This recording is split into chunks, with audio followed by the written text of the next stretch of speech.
Good evening. I am Gary Jordan with NASA Communications. This is Mission Control Houston, and thank you for joining us live for our coverage of Northrop Grumman's CRS-19 cargo resupply mission to the International Space Station, bringing 8,200 pounds of science and supplies to the orbiting laboratory to restock it for future science and operations.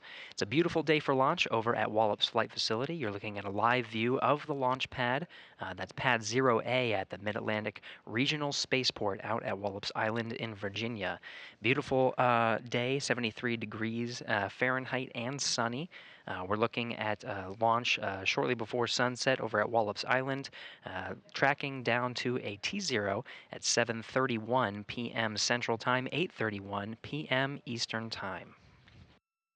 Thanks to all who are tuning in to our live coverage this evening from coast to coast. Special shout out to those at the International Space Station Research and Development Conference. For those who are out there, it is thanks to you and your contributions towards science and the relationships that have been built at that conference to bring science on this mission and future missions. Looking forward to all of the collaborations that are made this year for some of the science that we can see in the future. Thanks for joining us.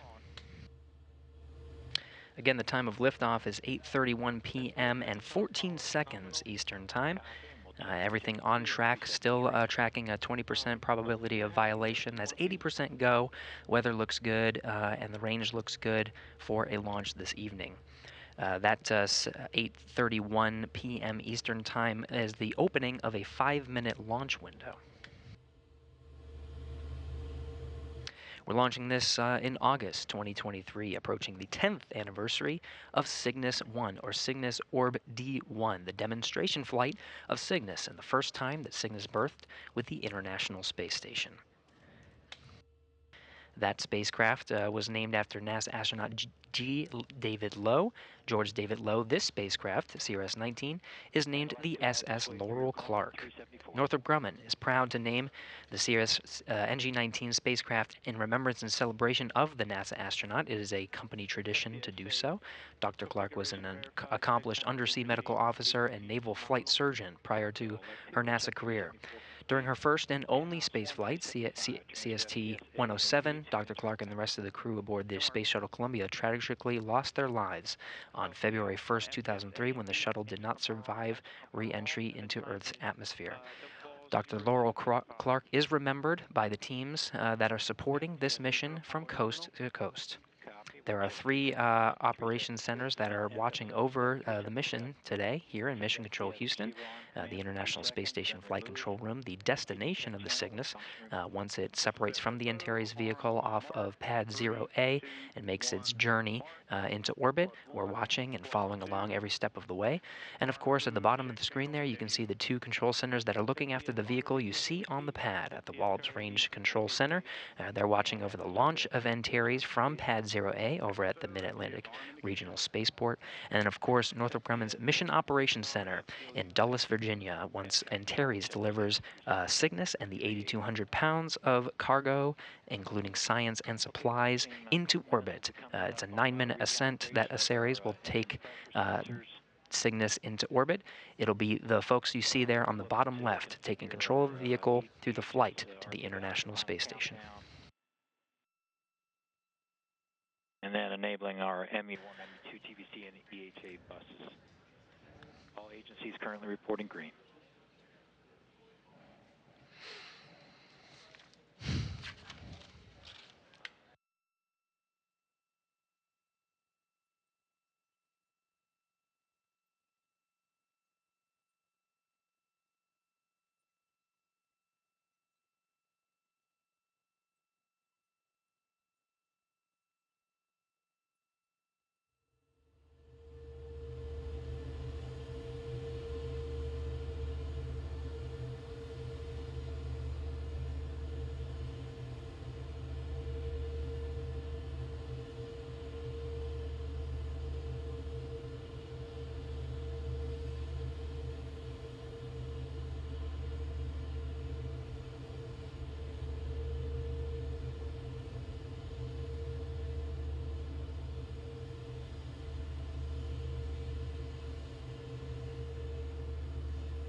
You're looking at the Antares rocket. On top of that is the Cygnus vehicle, CRS-19, delivering 8,200 pounds of cargo.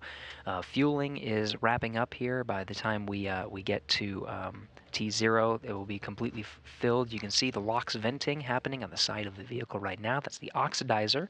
Antares uses RP1 kerosene propellant and the liquid oxygen oxidizer on the first stage. The second stage is a solid rocket motor. So that venting is part of the fueling process, and we'll continue to see that venting, the billowing of the cloudy smoke there on the side of the vehicle throughout the duration of the countdown to T0. Again, we're going down to 8:31 p.m. We're watching all of this from the International Space Station Flight Control Room. You can see it on the center of our screen. We're following along every step of the way, and we will continue to do so throughout the flight of Antares and the flight of Cygnus to the International Space Station. For launch, the teams here in the International Space Station Flight Control Room are led by Flight Director Marcos Flores. During the Orbit 3 shift, Marcos has the responsibility of the International Space Station and overseeing all the operations on board while the crew is in a sleep period. No Capcom today. If the crew needs anything during their sleep period, it'll be Marcos answering the call. The visiting vehicle officer is Ray Bijanes. It is his job here in Mission Control Houston to communicate with the teams that you saw earlier in Dulles, Virginia, the Northrop Grumman teams, and be working with them every step of the way to make sure Cygnus is making its incremental steps to rendezvous with the International Space Station for an on-time launch today. We're looking at a Friday morning rendezvous and berthing to the International Space Station. Ray will be watching the operations here for this leg of the trip. LC Prop 2 in work. Now, currently in a sleep period, though they may be waking up. It's midnight GMT aboard the International Space Station, but they could be tuning into this coverage. It is their sleep period, though, so they may be getting some well-deserved rest for the operations to capture and berth the Cygnus to the space station on Friday. From left to right, we have Frank Rubio, NASA astronaut, Dmitry Petelin of Roscosmos, Sultan Al-Nayati of the United Arab Emirates. We have Woody Hoberg there in the center frame, NASA astronaut. Right to his right is NASA astronaut Steve Bowen. Andrei Fedyaev is the Roscosmos cosmonaut to the right of Steve Bowen. And then rounding out the crew, the International Space Station's commander, Sergei Prokopyev. All 7 are on board the International Space Station right now, taken to the space station by a Crew Dragon and a Soyuz vehicle. Of this crew, it will be Woody Hoberg and Frank Rubio to perform the capturing operations for Cygnus on Friday. Check 388, 389, and site control, step 391. You go to ARMTEL for rapid retract. And in work, I will report back in approximately 10 minutes when it's complete. Copy that, site control. LC Ops 1 TVC and EHA buses enabled. Roger, Ops 1, check 390. Here you can see a graphic of the Cygnus spacecraft and the Antares launch vehicle in its stacked configuration.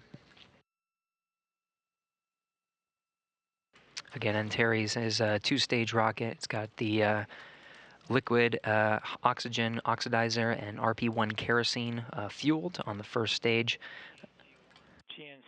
Second stage is a solid rocket motor, and of course Cygnus will be following along. The deployment of those ultraflex solar arrays happens about 2.5 hours after its insertion into orbit.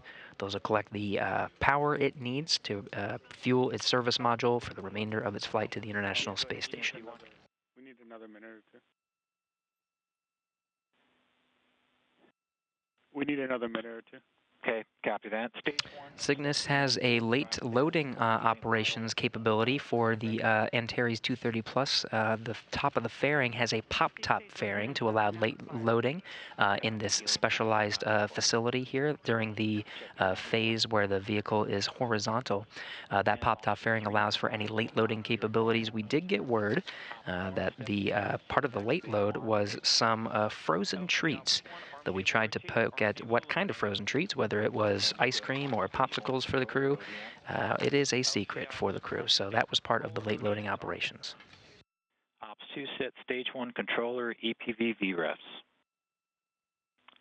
LC Ops 2, stage 1 controller EPV VREFs has been set. Copy that. And system, you go for step 399, coordinate final adjustment to payload ECS temp send point, report back when complete. LC in work.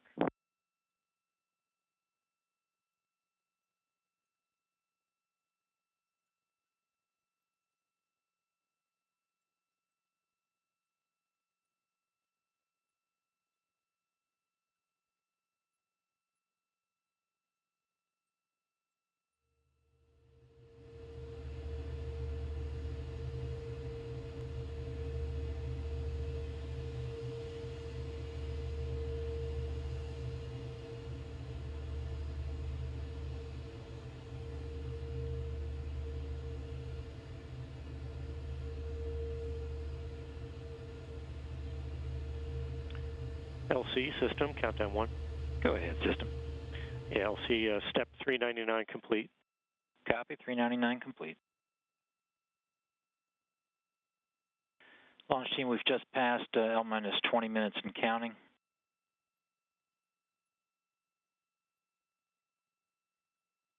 Okay, you're hearing the countdown net over at Wallops Island from the Wallops Range Control Center, going through the methodic milestones. We're 20 minutes away from launch. Everything's looking good as the vehicle transitions to internal power. While we wait and continue to flow through these milestones, we do have a special guest on the line with us to talk us through some of the things that are happening. First, we have Christina Halona, Antares Systems Engineering Program Manager at Northrop Grumman. Christina, do we have you?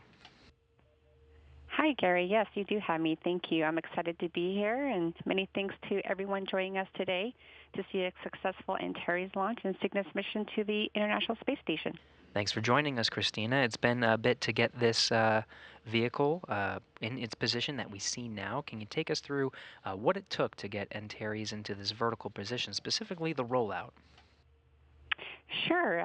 This is Northrop Grumman's 19th mission, as you had stated before, and it definitely takes the entire Northrop Grumman team from Chandler, Arizona, and Dulles, Virginia, months and months to get the Antares 230-plus vehicle ready for launch. It definitely starts with the vehicle being manufactured there at the Horizontal Integration Facility, which we call the HIF, at Wallops Flight Facility. And then we roll out the Antares rocket to the Pad 0A. It's definitely a rain or shine event. Thankfully, this week we rolled out Antares to Pad 0A, and where we have several engineers, about 20-ish, 30-ish people from various disciplines, and they all walk with the vehicle from the HIF to the pad. It takes the entire team are looking while they're walking out with the rocket. They're making sure that Antares stays level the entire way. We have a requirement where we have to stay within a 1 degree side-to-side requirement the entire rollout, and the whole process takes about 2 hours for Antares to make the trip from the HIF to the pad. And that's all due to the slow pace of the vehicle taking the vehicle on the truck, and we go a staggering 2 miles per hour. So as you can tell, it's 2 miles per hour is pretty slow. So, but we want to make sure we get it to the pad safely, and once it's there, we undergo some more testing on the vehicle, and then it's eventually loaded and then prepped for launch. And it certainly did look like a beautiful day. You got really lucky with the rollout there. Awesome to see some of that footage. You know, this is not the first time you've done this, as you mentioned. It's been a while. You're coming up on 10 years since Cygnus's demo mission to the ISS, and more than 10 years since Antares' maiden flight on April 21st, 2013. When you look back at all that's been accomplished over these 10 years, what sticks out to you? You have 16 successful flights. You've been upgrading the Antares incrementally over these years. What really sticks out to you as you reflect on these past 10 years? The one thing that Northrop Grumman is very happy to share is that Antares has carried approximately 130,000 pounds of cargo to the International Space Station, and our Cygnus spacecrafts in total have hauled away about 91,000 pounds of waste. So, like you said, over the years we have expanded the capabilities of Antares and Cygnus to increase our cargo capabilities. We perform late loads. We also offer reboost services and perform various secondary missions as well. So here at Northrop Grumman, we definitely understand the importance that the resupply missions are not only to NASA, but their astronauts and the critical research that we've done aboard the ISS. You know, there's been so much, advances of technology that have come from their research in space, and we're definitely honored to be a part of it and excited for all the missions to come, and this one for today, for sure. Very good, and we're hearing some of the milestones in the background. The countdown is continuing. Cygnus's transition to launch mode. We're getting ready to send CRS-19 to the International Space Station, named the SS Laurel Clark. I wonder if this Cygnus, this vehicle, this mission, and the name have any personal significance to you, something that you tie very closely to this specific mission. Hi, Gary. Yes, actually, I was an undergraduate student at Arizona State University when Dr. Laurel Clark was picked to be an astronaut. And, being a Navajo woman and studying aerospace engineering, along with countless other STEM, women around the world who are wanting to pursue their engineering degrees. It was Laurel. She was an astronaut. She was a medical doctor, a U.S. Navy captain, a space shuttle mission specialist, and the thing that was very special to me is that she was also a fellow astronaut Group 16 classmate of one of my mentors, who is a retired astronaut, Dr. John Harrington of the Chickasaw Nation, who was the first Native American in space. So she really had a tight bond with her entire class, and just knowing that cousin really stuck out to me. And it's her incredible accomplished career and passion for the research in space that helped really cement my work in the aerospace industry. And, it's been 20 years since Columbia's space shuttle tragedy, and where Laurel and 6 others of the astronauts lost their lives. And, it's just been amazing to witness Dr. Clark's career achievements that took her career to under the sea and to the stars, basically. And, she and the entire Columbia crew of the STS-107 continue to inspire, future generations of explorers. And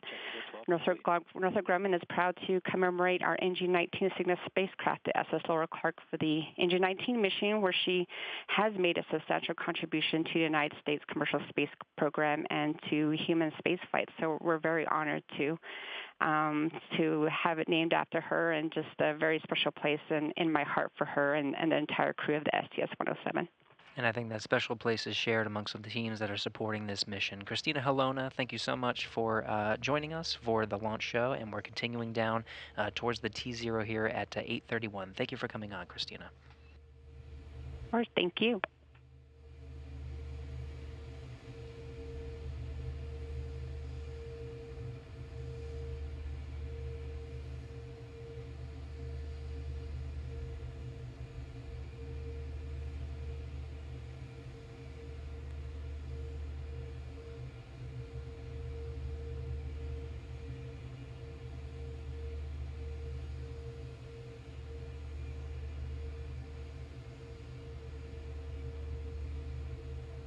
And as mentioned, as we were talking with Christina, the milestones for counting this mission down to T0 have been moving along.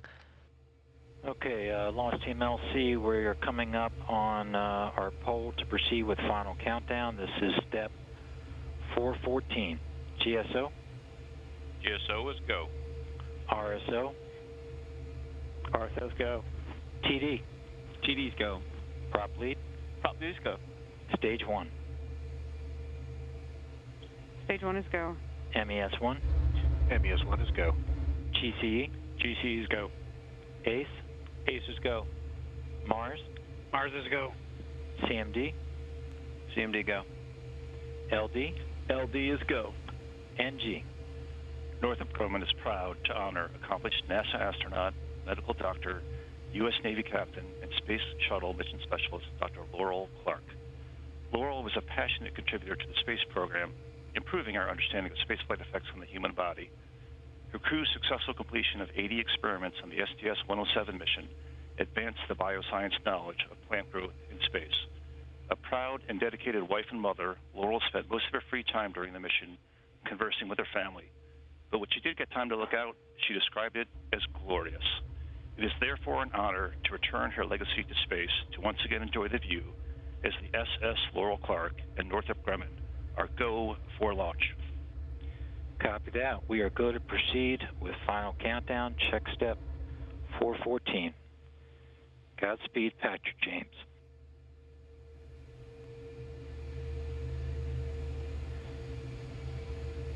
And with that, we pass the 10-minute go, no-go poll for CRS-19 to lift off on time this evening. Hey, all stations, and engine evacuation started. Pitch and back as. Check your headsets and mics. You might have a hot mic. And engine evacuation started. Copy that, Ops 2. CMDLC, countdown 1.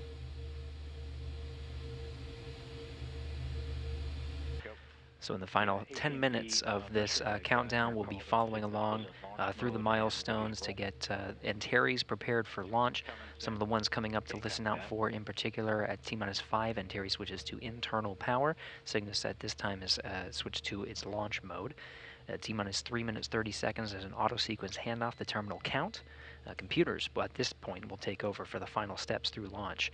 And at T-minus 40 seconds, the tanks are pressurized for engine ignition. At T0, we're tracking down to 8:31 and 14 seconds p.m. Eastern Time.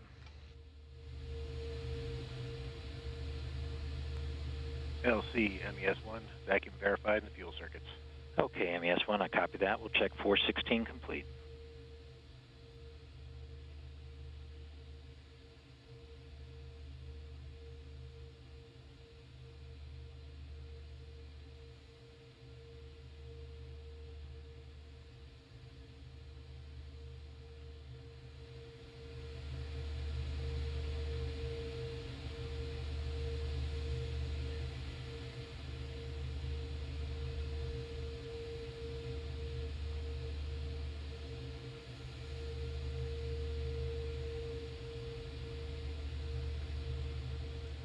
Live shots of the liquid rocket engines that will mix RP-1 kerosene and liquid oxygen. To go to enable ACS VDMs.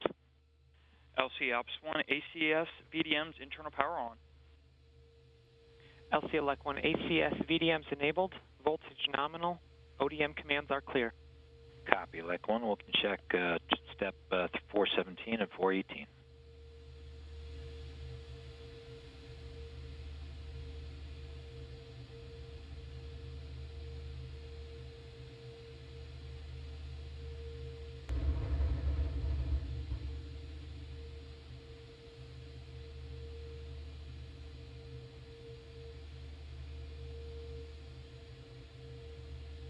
A little bit about what to expect for Antares Ascent. It's a two-stage rocket, so the liquid oxygen or the liquid propellant will burn on the first stage for about approximately 3 minutes 18 seconds until main engine cutoff, and then enter into a coast stage with first stage separation about 3 minutes 24 seconds and fairing separation at 3 minutes 54 seconds. There's an interstage separation and then stage 2 ignition after 4 minutes. And this stage 2 is a solid rocket motor that burns for 2 minutes and 44 seconds. After another coast period, the spacecraft will separate from the second stage shortly after 9 minutes to insert Cygnus into orbit.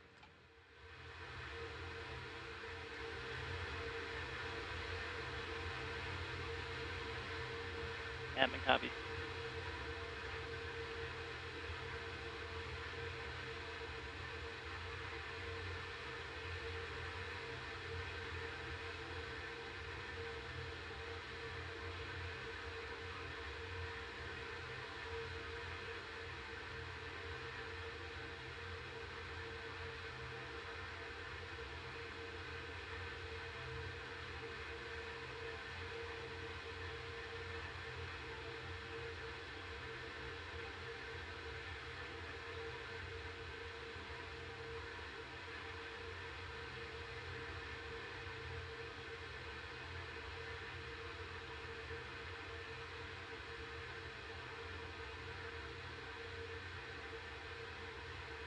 LC, properly, we have step 421, VTSO activation verified. Copy that. Check 421. Ops 2, initialize ground ordnance power supplies. Ground ordnance power supplies initialized. LC Elect 1, ground ordnance power supplies are nominal. Copy that. Elect 1, check 422 and 423.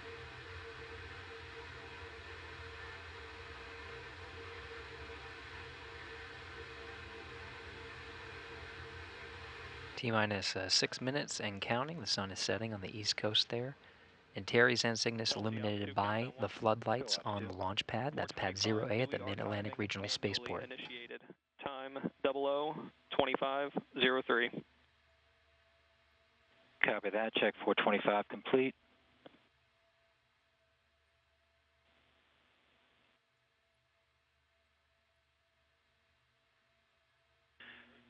And LC CMD, step 413, Cygnus is launch mode and nominal. Copy that, CMD. Site control, can I get a call on 424? You can, LC. I can confirm F8 UCS transfer to GN2. Copy that. Check 424 complete. 5 minutes, 15 seconds. Cygnus, inside the fairing that you see at the top of the rocket there behind the American flag, is configured for launch.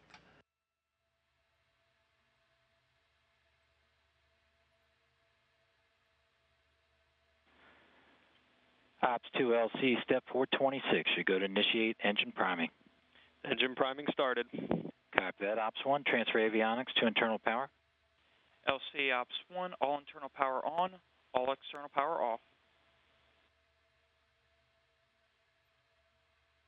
LC elect 1, internal power nominal. Ops 1, open FTS umbi loop. FPS umbi loop open and green.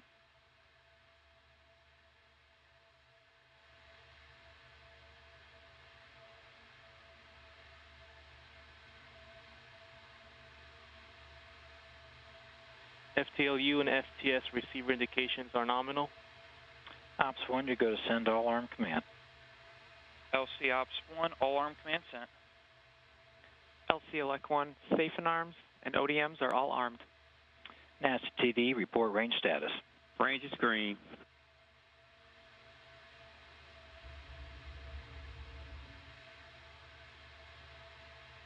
LC MES1, priming verified. Copy that. MES1, check step 434. Inside 4 minutes from launch, the team's reporting that the range is green. Antares makes a southeastern track down the eastern seaboard and across the Atlantic. If you're on the East Coast, there are maps that allow for certain visibility of Antares, and in this night sky, you may get a good view, though we are hearing it is a bit hazy on the upper altitudes, so there might be some cloud coverage that prevent sightings, but for those that are close to the Mid-Atlantic Regional Spaceport over on Wallops Island, there may be some sightings through the first leg of Ascent. 3 minutes, 15 seconds and counting. LC elect 1, FC commanded to flight mode. Copy that. Check 437.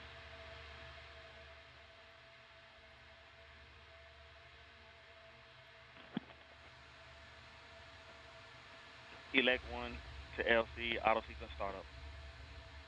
Copy, elect 1. Be advised you're coming in faint. ODM bus voltages and currents are nominal. Copy that. Check 438 and 439. And GNC1, verify ready for nav mode.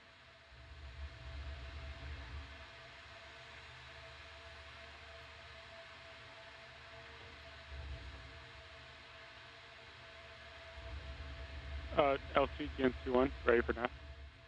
Copy that. Ops 2, switch to nav. LC Ops 2, switched to nav. Check 441.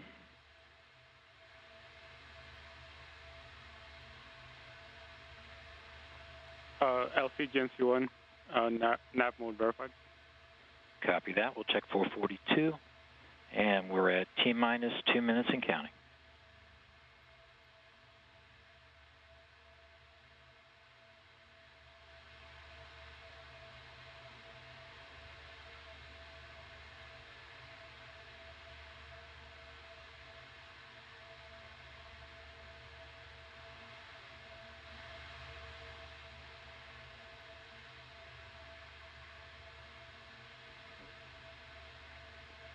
T-minus 1 minute, 30 seconds.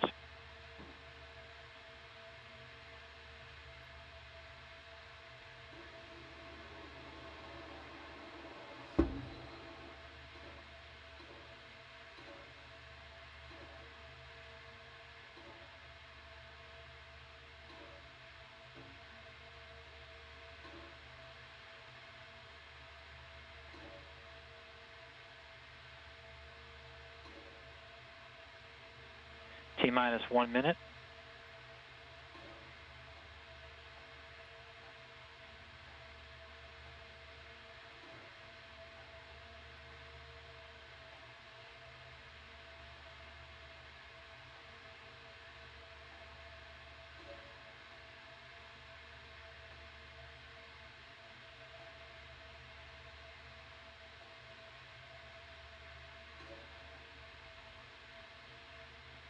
T-minus 30 seconds.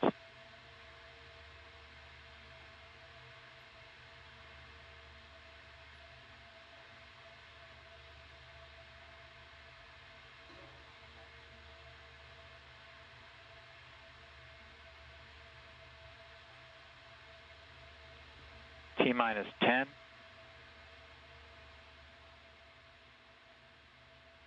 5, 4, 3, 2, 1.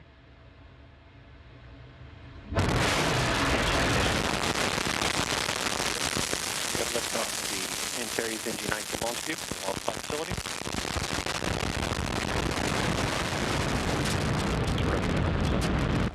Antares taking Northrop Grumman's Commercial Resupply Mission 19 into orbit to the International Space Station.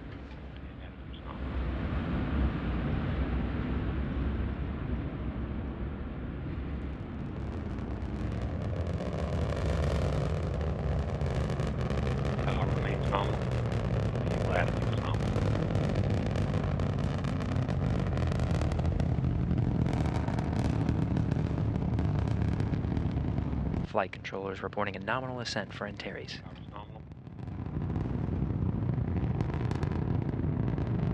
Attitude nominal. Core pressurization is nominal. Engines remain at 100% thrust. Steady. Stage 1 TBC is nominal.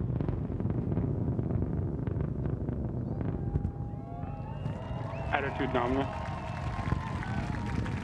Vehicle attitude remains nominal. Electrical power is nominal. Vehicle passing through max Q. Vehicle now passing through max Q. Max Q is the maximum dynamic pressure experienced on Antares. Remains nominal.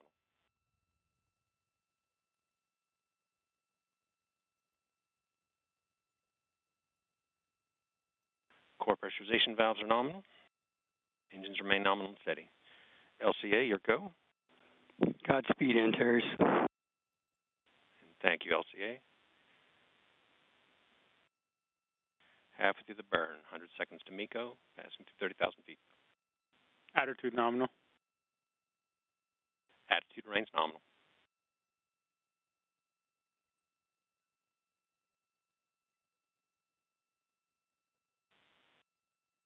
Engine remains nominal, steady at 100%.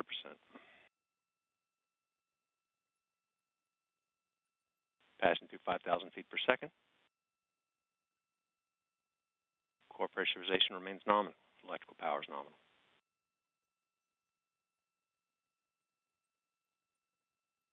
TBC remains nominal. Engines remain nominal. Electrical power is nominal.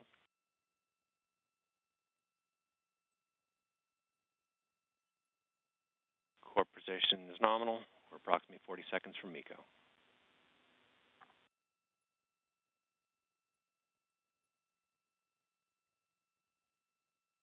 Slow throttle down has begun.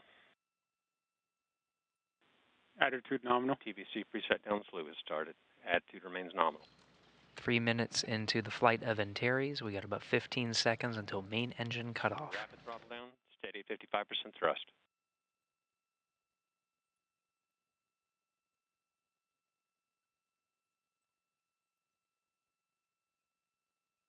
And we have main engine cutoff.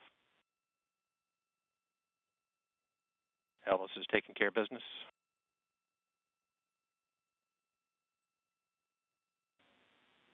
We have stage separation.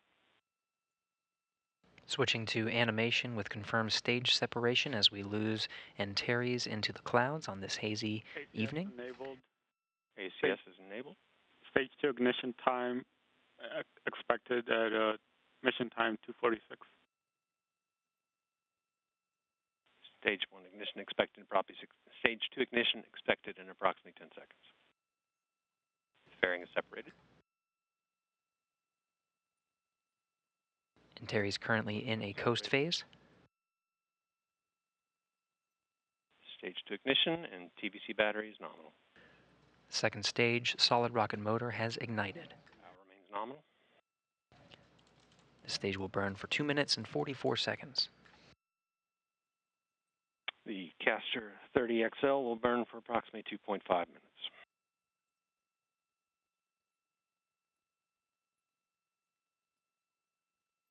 Power remains nominal.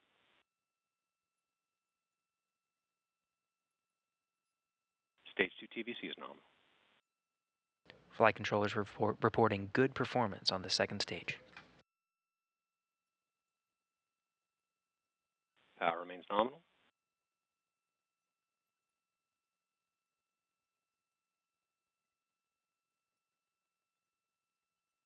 TVC remains nominal in stage 2. And power's nominal.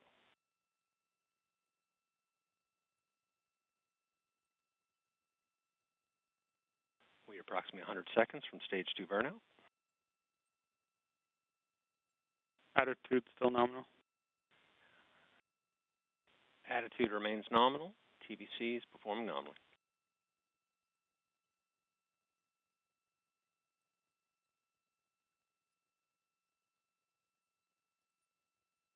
Power remains nominal.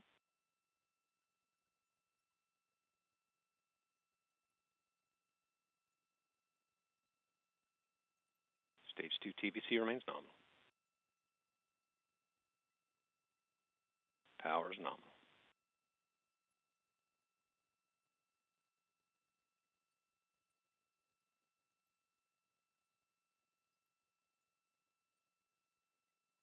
TVC remains nominal.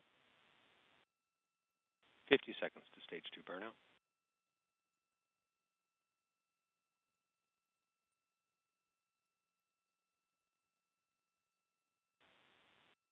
TVC, electrical power remain nominal.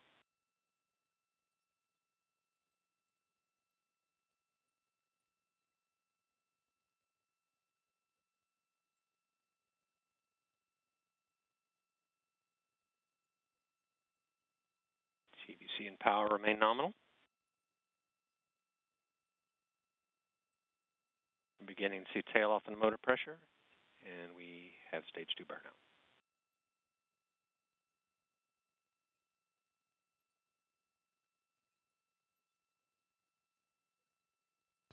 Six minutes, 55 seconds into the flight. The second stage solid rocket motor has burned out. ACS enabled. ACS enabled. We're now entering about approximately a 2-minute coast phase. Antares is in orbit and will coast for roughly 100 seconds prior to payload separation.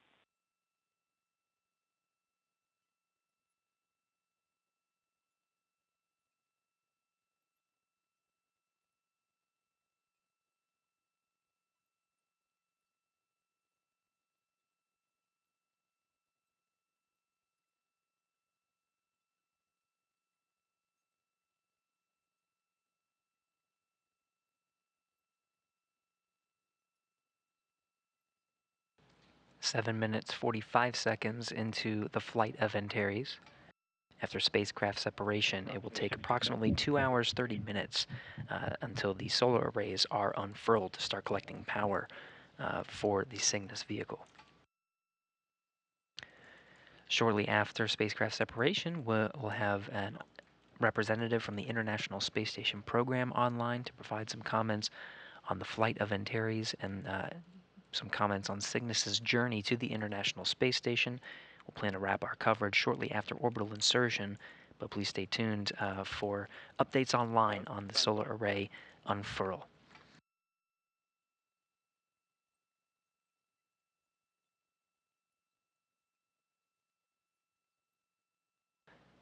Spacecraft separation is coming up on 30 seconds. Power remains nominal. Vehicle continues to coast prior to payload separation.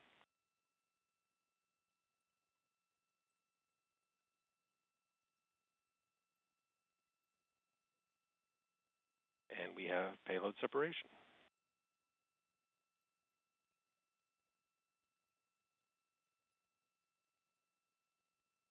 And the flight control teams confirm the visuals you're seeing here on the animation. Cygnus has separated from the Antares second stage, flying free and beginning its journey to the International Space Station.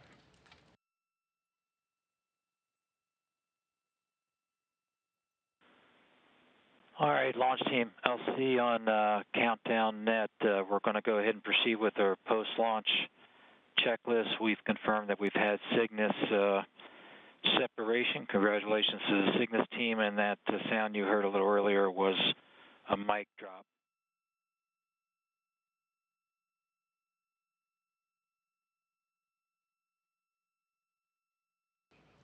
You're getting a live view of the Wallops Range Control Center. This is the team that was overseeing the launch of Antares from Pad 0A over at the Mid-Atlantic Regional Spaceport. You can actually see in the back row there, International Space Station Program Manager Joel Montalbano, the pink shirt with the red tie, congratulating the teams and overseeing a successful launch of 8,200 pounds of cargo to the International Space Station.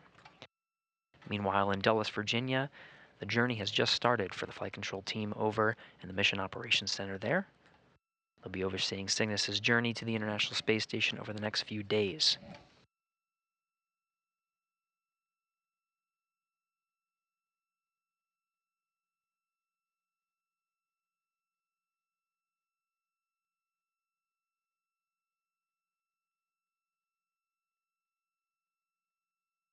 Of course, the operations today were executed by the team you see on the screen here, International Space Station Flight Control Room. We've been monitoring every step of the countdown and Antares flight and delivery of Cygnus into orbit. Successful delivery from Wallops. Thanks to the Wallops Range Control Center team there, all shaking hands and congratulating each other. And of course, Northrop Grumman Mission Operations Center. They'll be overseeing Cygnus's flight, as well as us here in the International Space Station Flight Control Room to ensure a safe journey over the next couple of days until Friday morning when Cygnus arrives at the International Space Station and is captured by the station's robotic arm.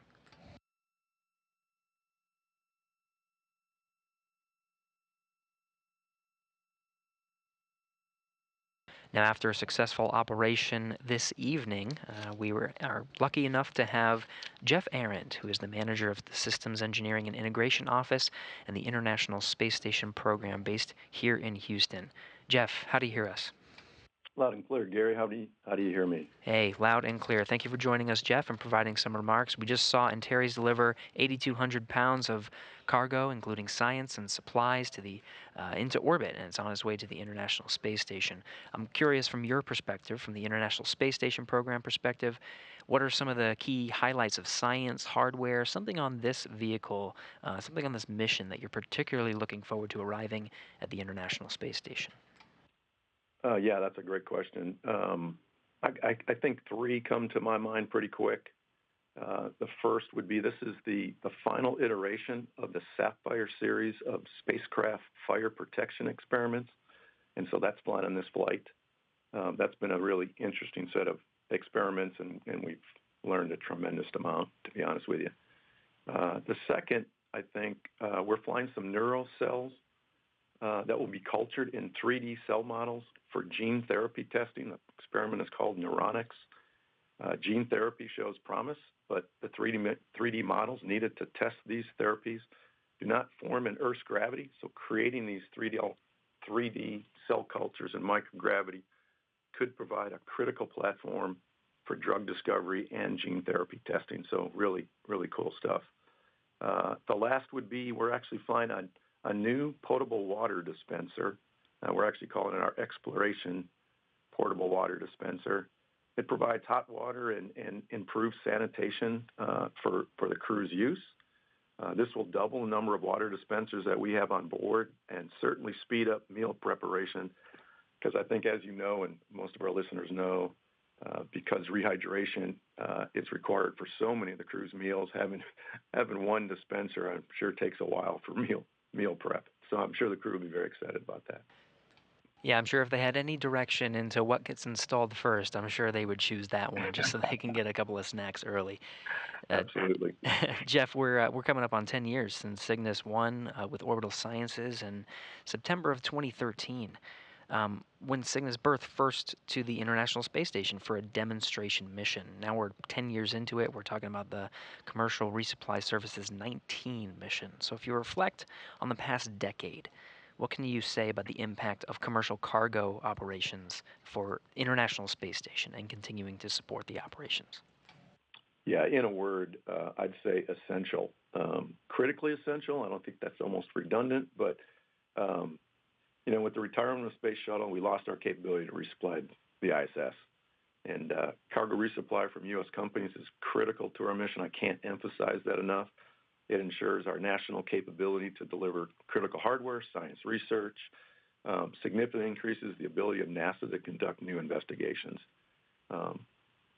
Other U.S. government agencies, private industry, and academic and research institutions can also conduct microgravity research through our partnership with the International Space Station National Laboratory.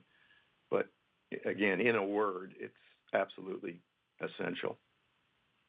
It's essential for the operations and continuing operations. I think for this particular mission, there's also a sentimental value to it. And as you know, Cygnus spacecraft get named after significant contributors to human spaceflight. And this one is named after Laurel Clark, who tragically lost her life aboard Space Shuttle Columbia in 2003. And it can be a reminder of the risks of human spaceflight and the work that has been done over the past 20 years to continuously improve mission safety and assurance. So after today's successful launch and you reflect on the risks of human spaceflight, what can you say about maintaining a level of vigilance and NASA's role in working with private companies to ensure lessons in safety are shared and implemented? Yeah, that's a really good question. And, you know, my hat's off to Laurel and her entire crew. And you know, we'll never forget those guys. You know, focusing on the fact that safety is a top priority at NASA and the lessons learned are deeply embedded in our culture. We share our lessons learned with the younger generations as they enter the workforce, and we work collaboratively with our commercial partners to ensure the lessons are passed on and openly shared and implemented to ensure our future success in human spaceflight. The other thing I'd add is, following the Columbia accident, NASA formalized an additional level of diligence by defining institutional technical authorities for safety, engineering, and crew health. These senior engineers and doctors work to ensure all concerns are heard and work to resolution, not only for NASA hardware, but in an ever-expanded role to ensure our lessons learned are shared with both our commercial and international partners. You know, what we do is not easy, and yeah, you just got to keep your nose down. Powerful words, Jeff, and I think it's a testament to the success of this launch. It makes it looks easy that we just lift off the pad and go into orbit, but certainly a lot of work was put into it. Jeff Aaron, thank you so much for joining us for today's coverage and providing these remarks. Appreciate you coming on. Yeah, thanks so much, Gary. Appreciate it. That was Jeff Aaron, Manager of Systems Engineering and Integration Office at the International Space Station Program. With that, we'll begin concluding our coverage for today's launch. Again, Cygnus is in orbit after a successful orbital insertion by the Antares launch vehicle, and it will make its journey to the International Space Station, rendezvousing Friday for a capture and berthing. You can tune into our coverage then. On Friday morning, we'll begin our coverage at 4:30 a.m. Eastern Time. We're expecting the capture by the robotic arm controlled by Woody Hoberg, the prime robotic arm operator, and backed up by Frank Rubio at 5:55 a.m. Eastern Time, 4:55 a.m. Central Time on Friday, August 4th.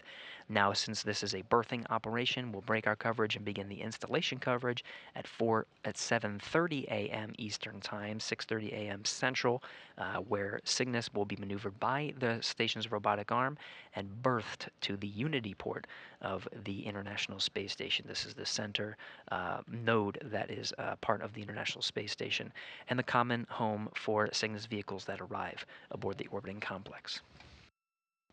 Now again, we're about to wrap up our television coverage, but stay tuned online for updates on the unfurling of the Ultraflex solar arrays on the Cygnus that will provide power for its journey and arrival at the International Space Station on Friday morning.